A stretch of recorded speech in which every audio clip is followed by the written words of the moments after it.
Hey, what is going on, guys? This is the SS Ultimate Goku back with another video, and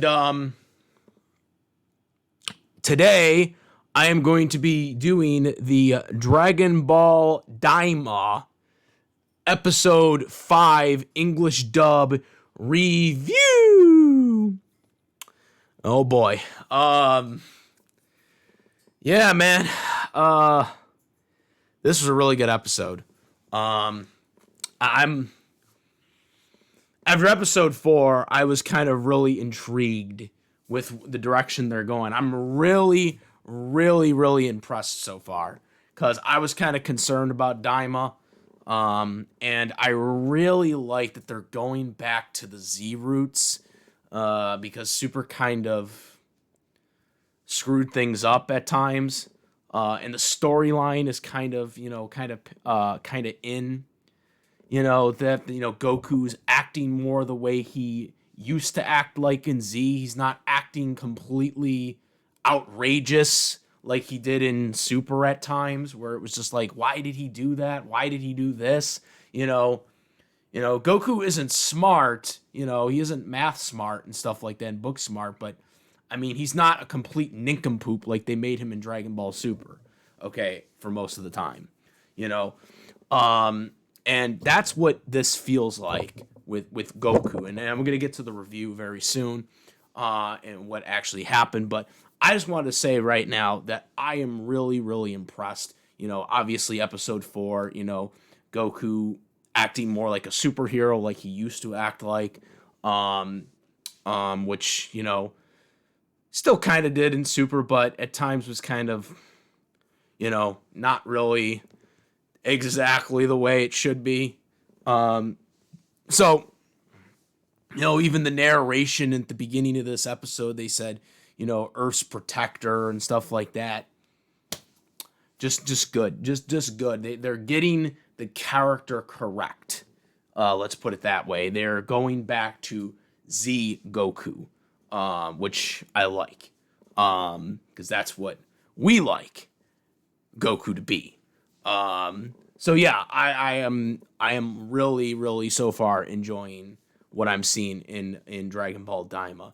I had my concerns about Daima. I didn't know if I was going to be that into this. But so far I am liking honestly what I am seeing. I am really liking what I'm seeing so far with Dragon Ball Daima. Which is crazy because I didn't think anything of that until now. I'm like, oh my god, they're really doing pretty good on this. So, yeah, let's get to the review. So this episode starts off with the woman person who is now confronting Goku and is asking questions. And it turns out her name is Panzy.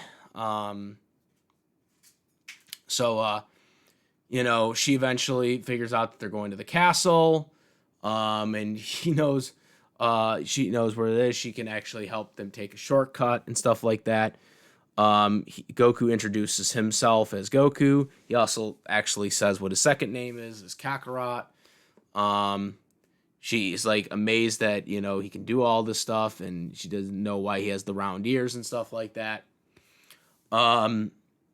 So Glorio doesn't want her to go with them, but she ends up going anyways, and we later find out why she's allowed to go, because, she kind of has access to it. Takes shortcuts through the rocks paths. So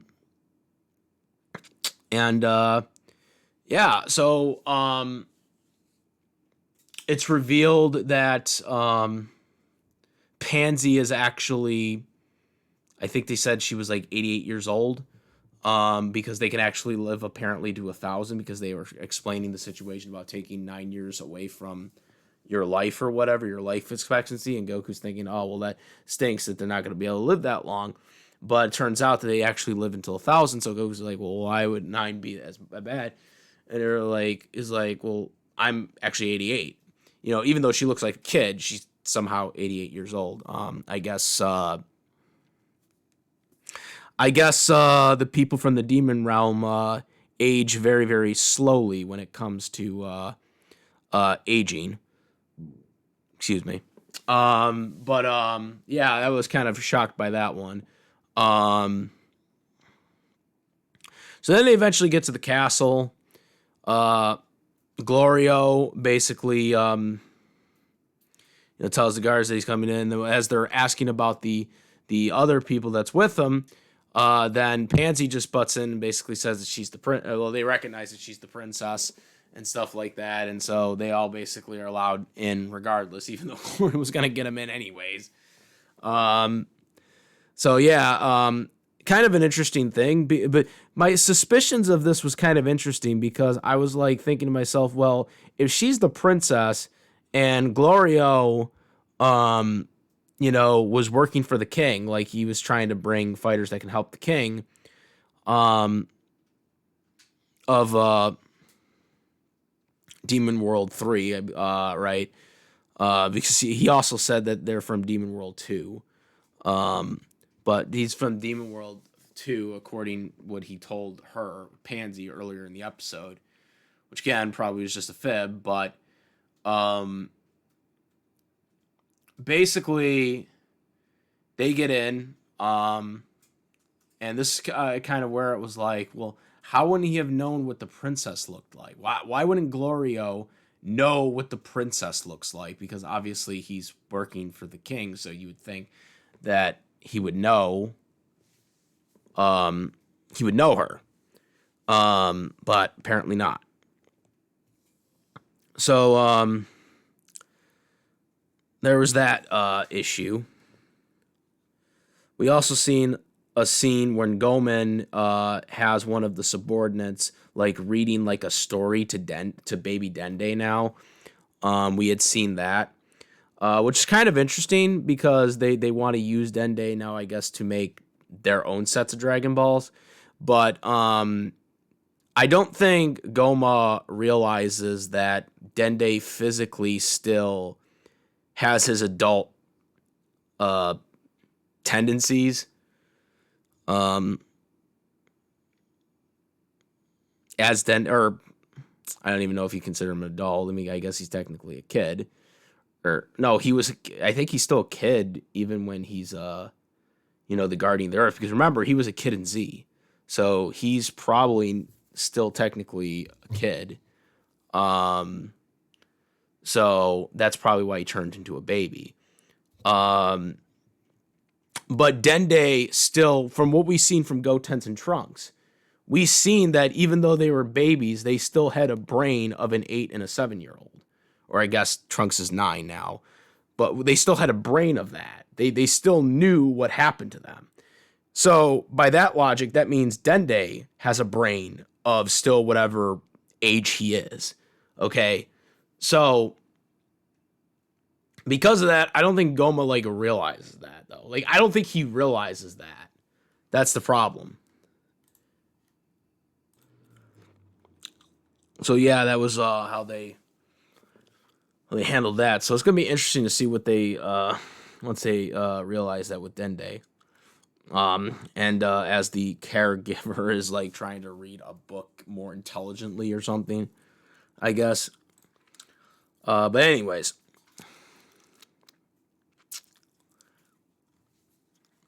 it's revealed again, as I said, Pansy is a princess. So she goes up to her father and basically explains that she saw Goku, do what he did. Originally the king is mad because he says Glorio needs to bring actual fighters that can help them take out Goma, but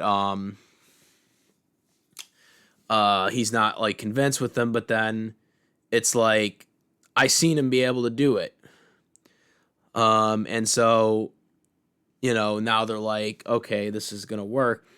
Um, Ironically enough, and I don't know what's going on here because I don't remember Glorio actually mentioning that to the king that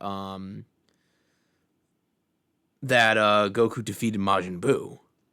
Now I guess that could have been something that could have been just like he assumed that, or that was already told him, because like the king basically, from what the king said in the scene, is he said that Glorio convinced me to find fighters that can defeat Goma.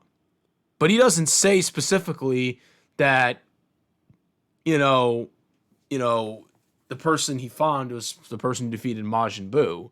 They don't say that, but yet the king, like, then a couple panels later, like, says that, oh, this guy took out Majin Buu. It's later then, like, revealed to them that, yeah, we are actually adults, but we were was just kids. There was also a scene right before where Goku, if you do this for me and you take out Goma, so I can become the king of the whole demon realm, that I will let you marry my daughter, and Pansy, right, who is 88 years old, by the way.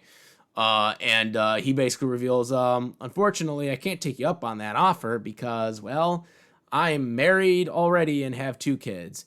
And it was like, oh, but you're so young. And then they're well, we're actually adults, but Dragon Balls, Goma used our Dragon Balls to wish us as kids. So now we have to get Dende back or use the Demon Realm Dragon Balls.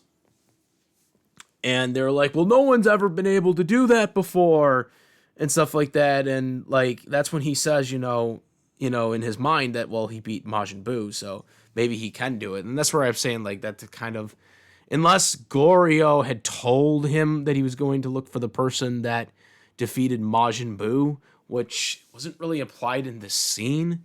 That could be kind of like a small plot hole. But then Goku spars with some of the soldiers that the king has. And he basically says, yeah, they can use their weapons, so I can take them out pretty easily, which he does pretty easily. Doesn't even use his power pole for this. Then Pansy convinces his father to let her go with Glorio, Goku, and Shin, aka Supreme Kai. On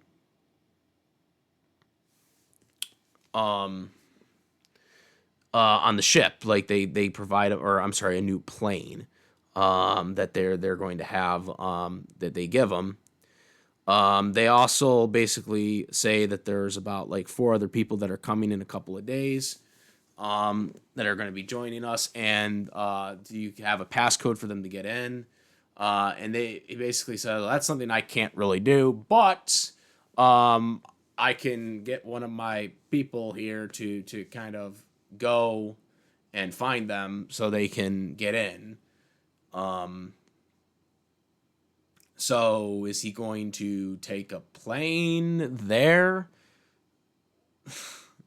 Is he going to take a plane to Earth, even though like they're already making a ship and like doesn't make sense, but whatever. So yeah, that's happening, I guess. Also, as they're going on the ship, Supreme Kai basically tells Goku that Gloria may be hiding his true intentions, because he basically said that, at the king, he said the king didn't really know, but yet the king did know, which he didn't really say that to the Z fighters. So, yeah, Supreme Kai is already kind of suspicious of Glorio. But Goku's kind of just chalks it up like, well, it doesn't matter exactly how, but,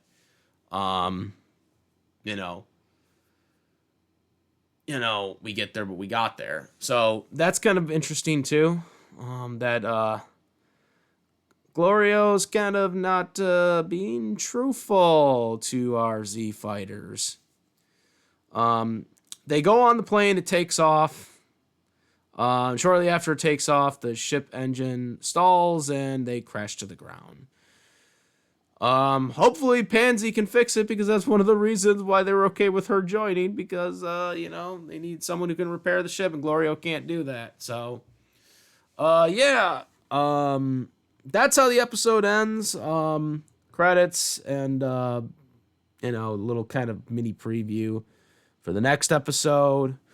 Overall, very good episode. It kind of tends the tension of the story that they're going for. I would have liked to see a little more fighting. They did have the sparring match, but I'm sure hopefully we get there because I mean, obviously, last episode we got some good fighting going in, but this episode was kind of more to develop the flesh of the story on what they're trying to do. So that was okay. Um, I am kind of interested to see what Glorio's real motivations here because obviously he isn't being very truthful to our Z fighters. Um, so yeah, a very interesting um, episode. But yeah, guys, that is my review. And like I said, so far, Daima's really good. Liking what I'm seeing so far from Daima, honestly. Um, and I really hope it kind of flutters and continues to go in this where we actually have things that make sense. Um, and it's just it's just kind of flowing better. I kind of wish something like this kind of was explained better in Super because like again the portals and stuff like that, like we talked about that. The in the review of the first three episodes is that the the fusion that they do, the earring fusion, is actually the way we thought it was for all these years, and then they kind of plot holed it with Super, and now they're re-explaining it the way it should have been explained to begin with. So I kind of like what they're doing here. So yeah, but again, that is my review. Comment, rate, if you like this video and my videos, please subscribe, hit the notification bell for the latest content. Thank you, and that is about it. I am the SS Ultimate Goku, and I'm out of here. Peace.